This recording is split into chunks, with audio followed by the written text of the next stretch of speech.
Hi everyone! So for today's video, papakita ko sa inyo yung mga gamit na nabili namin dito sa Vancouver. Mga nabili namin sa mga outlet malls, kaya yung mga stuffs dito na nabili namin, super mura lang namin siya nakuha. Kaya enjoy the video and makikita nyo kung gaano kalaki mag-sale dito sa Canada and kung gaano kamura yung mga outlet malls. Hope you enjoy! Okay, first item is from Coach. Ito yung mga binili ko na pampasalubong ng mom ko para sa mga tita ko. Papakita ko lang sa inyo kung ano yung mga designs. This one. Tapos meron yung brown. Tapos meron yung dark brown. Tapos yung white. Then, the black one. Ayan. Super ganda, diba? Ayan. Super ganda nila. And, ang original price nito is nasa 120. Let me check.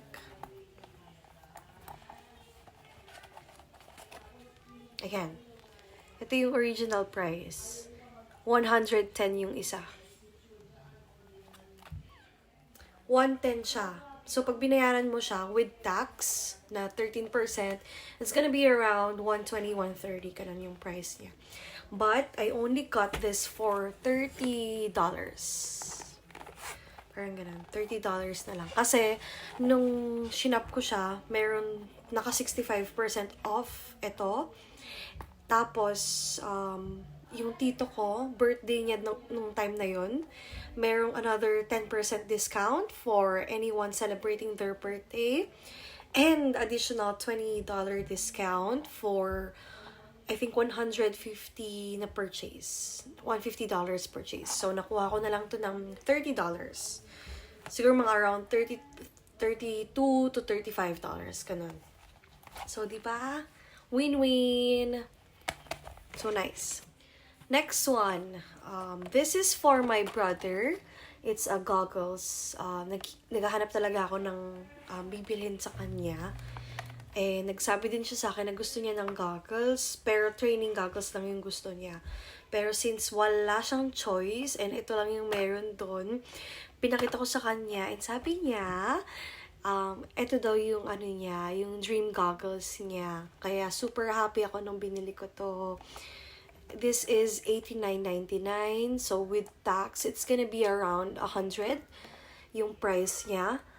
Pero, nung binabayaran ko na siya sa counter, hindi ko alam na may discount na I think 20% off or 25% off. Kaya, ang binayaran ko dito is only $75. That's already tax included. So, another win-win. Christian, hope you like this. I know you like this. Pag malayo ka sa kapatid mo, parang yung happiness mo na lang is bilhan sila ng mga gamit, ganon. Kasi diba nakakatuwang bigyan sila, tas na-appreciate nila. Kaya yun na rin yung happiness ko. Kaya I always make sure to buy my siblings, my brother, and also my twin sister. Kasi alam ko mapapasaya ko sila. And in return, pag nakita ko yung happiness nila, sasaya na rin ako. Kaya yun, lagi silang meron. Siyempre, hindi na kami nakakabanding. So, yun na lang yung way of, ko sa kanila. Way of giving. Way of showing my love. Okay, so next one, bago ako umiyak. This is Jordans for my bebe girl, Kia. Alam mo, nakita namin to nakapagbayad na kami ni Kino. Kaya binalikan na lang namin siya at pinayaran namin ulit. Super ganda nito. Jordans. O, diba? Hindi ko alam po nung tawag dito. Jordan 3 Retro. O, diba? Ang ganda. Nakita ko lang. Actually, hindi pala ako yung may gusto nito. Si Kino pala yung may gusto. Tinawag niya lang ako ulit na bilhin namin. The original price is $105. So, with tax, it's gonna be around mga $120. Ganon. And nakuha lang namin siya for $70. Another win-win? Say yes or no? Relate ba kayo pag kayo yung bibili para sa sarili nyo? Parang ang hirap-hirap mag-decide. Alam mo yun, parang nangihinayang ka na, sayang naman yung pera, di ba? Pero pag may anak na kayo, Alam niyo, pag may nakita kayong maganda, ganon, bili agad, girl! Or hindi ka na nag-iisip. Bili na lang agad. So, yun. Ito yung isa sa mga shoes na binili namin sa kanya. Yes, hindi lang to nag-iisa. Madami kami binili sa kanya. Siyempre, our one and only. Okay, next one is my shoes. Air Max Flyknit. Oh, wala na tong box. Kasi ito na yung parang yung mga alam mo yung nasa dulo na ng outlets to. Talagang super nakasale na siya. Kasi wala na siyang box, ganon. So, bumili ako ng dalawa. Yung isang design, mayroon siyang parang green linings. Ayan o. Ang ganda niya. Hindi ako makapili kasi yung dalawa yung binili ko. Ayan. Kaya kung gusto siya ni Kat, pwede kong ibigay yung isa kay Kat para share kami. Para nagagamit ko rin yung isa, nagagamit niya rin yung isa, di ba? Ganun naman kami. Share lang. Oh, di ba? Ang ganda. Pang running, para matuloy na yung gym namin ni Kat. Kasi hanggang plano na lang yun eh. Hindi na natutuloy talaga. Oh, ang price niya, it's 210 each. So, pag binayaran mo siya dito, nasa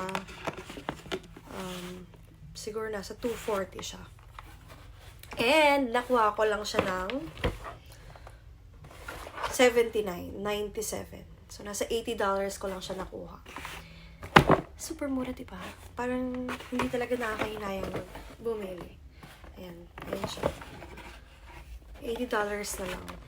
Yung 8,000 mo na, na sapatos sa Pilipinas, magiging 3,000 na lang, ganun. Kaya, binili ko na. Minsan lang din naman ako bumili ng sapatos. Pag kailangan ko lang talaga, ganun. So, nung nakita ko siya, sabi ko, kailangan ko siya. Kailangan ko siya pang gym. Kahit di ako nag-gym. Para ma-motivate ako. Ako kasi yung tao na nangihinayang talaga akong bumili. Unless sale, magandang deals, ganun. Or unless super gusto ko talaga yung gamit. Like, yung mga samba, ganun. Kaya kong magbayad ng original price para siya. Pero yung mga damit-damit, hindi ako bibili hanggang hindi magsisale. Hinihintay ko lagi mag-sale. Kaya, nag-iipon ako lagi para sa mga Black Fridays, ganun. Kasi nandun yung mga deals talaga, mga 75% off, 60% off. Kaya hinihintay ko yun tuwing November. Tuwing November yun. And meron yung parang year-end sale tuwing December. Kaya doon lang ako bumibili. Pero yung mga dunks, sambas, ganun, willing naman ako magbayad ng original price yan, yung mga SRP price. Wag lang yung bibili sa reseller kasi mas mahal yun, diba? Kaya hinihintay ko talaga maglabas sila sa malls. Okay, next one. Ito yung mga Adidas na binili ni Kino. Nakita ko na lang to, binabayaran niya na. Kaya hindi na ako nakaangal. Ito yung shoes. This is for Kia. Actually, twinning sila. Wait. Ito yung kay Kino. Ayan yung kay Kino. Tapos, ito yung kay Kia. Yung Adidas, dun sa outlet mall, naka 50% off siya. Then, meron additional 10% off if you reach this minimum amount. Kaya nakuha ni Kino yung 60% off para dito sa sapatos na to. Yung original price ng shoes na to, yung kay Kia, it's $120. Ay, hindi, 90 lang pala. It's only $90. And yung binayaran ni Kino is $40 na lang siya. Wow! Galing ni Kino. Tapos yung sa kanya, the original price is $125. Yung binayaran niya is $125. $56.25 na lang. O, diba? And bumili pa siya ng isa. Ito yung ginamit niya kahapon. Ito, another Stan Smith, color red siya. Tapos meron siya mga imprints ng logo nung Adidas. Ganda din. Naka 60% off din to. And this is $139. Binayaran niya ng $62 na lang. O, diba? Wow, good job, Kino. Natutuwa talaga kay Kino kasi natututo na siya sa akin. Yung mga ganun, yung mga huge discounts. Talagang sinusulit niya na. Hindi katulad ng dati yung puro original price, yung SRP price yung mga binabayaran niya. Kaya good job, Kino. Next item. Bali, ito na yung second to the last. This is from Gap. Sobrang cute to. This is for our baby Sunday. Yung pamangkin ko. Ayan. O, diba? Sobrang cute. Original price is... Kasi na yung original price niya. Ayun. $49.99. So, parang nasa $50. Pero nakuha ko lang to for $25 na lang. Naka 50% off yung entire store of Gap. Kaya, nakuha ko to for $25. O, diba? Sobrang cute. Parang meron tayong baby fever. Ang sarap mag-baby ulit. Ang gaganda nung mga gamit doon. Actually, nakakita talaga nito si Kia talaga. Sabi niya, buy natin si Baby Sunday. Kaya binili ko talaga to. Kasi meron ganito si Kia. Yung Uggs. Yun yung ganito niya. Na boots din siya. As in, ganito yung itsura niya. Pero ito kasi from Gap. Isa niya Uggs siya. Sabi niya, para daw twinning sila. O, diba? Super cute. Sabi niya, Mami, buy natin si Baby Sunday, please. Kaya, Baby Sunday, this is for you. See you when we get back. Let's go to our last box. Sabi nga nila, save the best for last. It's the Pandora. Ay, nakita pa yung pajama ko. Sorry naman, kakagising ko lang. Tapos nag-vlog ako agad, diba? Kasi ito lang yung time na meron ako. Mamaya, mamasyal ulit kami. Wala na naman kaming time. Kaya ngayon, kakagising ko, nag-vlog ako agad. O, diba? Wala nang hilamos-hilamos. Filter lang yan. Char. Siyempre, lahat naman ato ng babae, diba? Gustong-gusto natin yung mga sing-sing, mga bracelet, ganyan.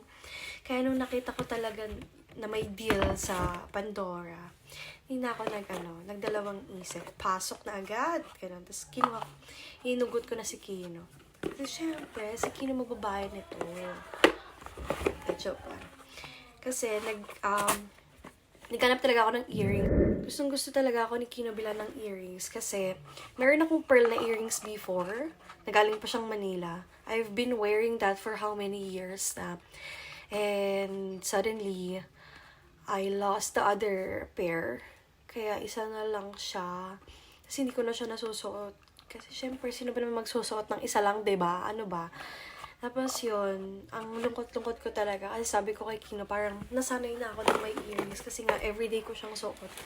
Tapos biglang nawala yung isa. Walaan nyo kasi kung paano nawala yung isa. Ganito yan. Pagkatapos ko maligo, inano ko siya. Nilagyan ko ng alcohol yung tenga ko. Tapos, ang syong ako, yung isang earrings ko, nahulog ko siya dun sa lababo. So yun, hindi na namin nakuha. Kaya yun, sabi ni Kino, bibilan niya na lang daw ako, kaya wag na ako umiyak. As a crybaby, syempre, iniiyakan ko yung ganong bagay. Ilang araw akong umiyak. Kasi nga, alam mo yung sentimental value na lang nung bagay. Kasi ilang years mo siyang kasama, dito siya sa tenga ko. Tapos nawala siya, diba? Kaya, syempre, umiyak ako. And sabi ni Kino, wag na daw ako umiyak.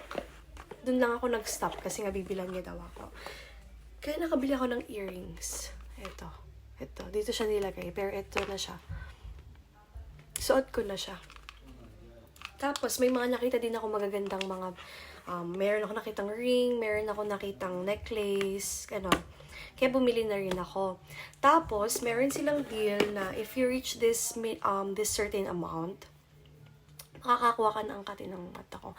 Makakakuha ka ng free na bracelet. And dun sa nabili ko, dun sa original purchase ko, nakakuha ako ng 3 free bracelets. Yan. Dun sa 3 bracelets, nakuha ko para kay Kia, para sa akin, and para sa mom ko. Ayan. Ito na lang ipapakita ko sa inyo. ito yung i-videohan ko para makita nyo kung ano yung mga free na nakuha ko. Pero yung the rest, yung necklace ko, yung rings ko, and yung another earring, hindi ko na siya i-vlog kasi ayoko lang. Pero sige na nga, i-vlog ko na nga. Sige, ipapakita ko sa inyo. So, ito yung mga nakuha ko sa Pandora. Hindi ko na-explain yung iba, pero ito yung free, ito, tsaka ito. Ito, yung maliit, para to kay Kia. Ayan, super cute, diba? And yung mga free nila, hindi siya pipitsugin, ha? Nasa, ano rin siya, worth $90 to $100. So, parang naka 50% discount din ako. Ayan, this is for me, this is for my mom, and this is for Kia. And the rest, yan yung mga binili ko na original price. This one is also a necklace. Super nice. It's a double heart. Oh, diba? Ang cute. Pero hindi siya free. Ito lang yung free. Itong tatlo. Yan. Yan. So, ayun. Tapos na tayo mag-unbox. Doon nagtatapos yung video natin. Sana nag-enjoy kayo sa mga pa-unboxing natin. And nag-enjoy kayo sa discount dito sa Canada. And yes, totoo po na may discount dito sa Canada. Grabe kami mag-discount dito. Grabe kami mag-sale. Meron kaming 60% off, 70% off, 80% off. Minsan meron pa talagang 90% off pag hindi na siya nabibili para lang ma-dispose na siya. Ganon. Talagang totoo yan. Hindi katulad sa Pilipinas na parang yung 50% off. Hirap na hirap silang ibigay, di ba? Kaya yun, kung meron kayong mga gusto, it's better ipabili nyo na lang sa mga kamag-anak nyo dito. Natin, sana nag-enjoy kayo. Sa ngayon, ito pa lang yung nabibili namin. We still have 4 days here in Vancouver.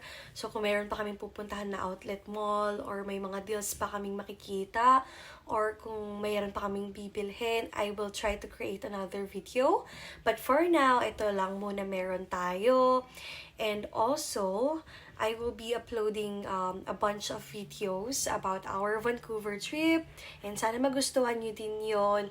Kung meron kayong suggestion na videos, just comment down below. And I hope you will like this video. So, ulitin guys. Bye!